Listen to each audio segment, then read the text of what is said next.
What's good? What's good? Welcome back to Invest and Trade with Jack. Let me move this box a little bit more professional.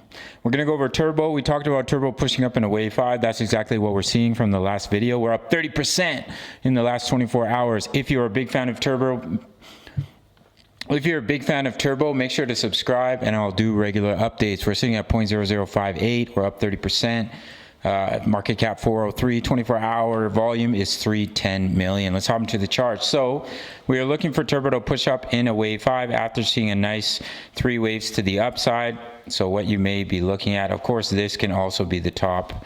Oh, hold on a second. This can also be the top of the wave 3, and then you pull back right here in a wave 4 before seeing continuation up in a wave 5. Let me just quickly adjust this to make sure the targets are correct.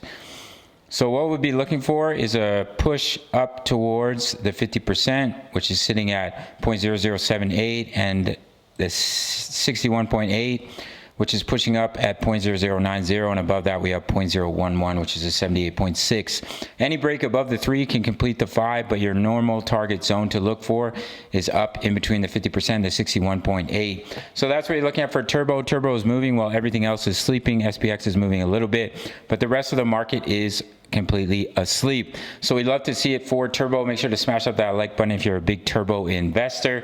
If we look at our next chart, we had the bullish cross already on the daily. It's looking really good. We're pushing up towards that weekly resistance here of about 0.06856, which is that local high before we saw the massive correction over the last few months, which is at 0.015.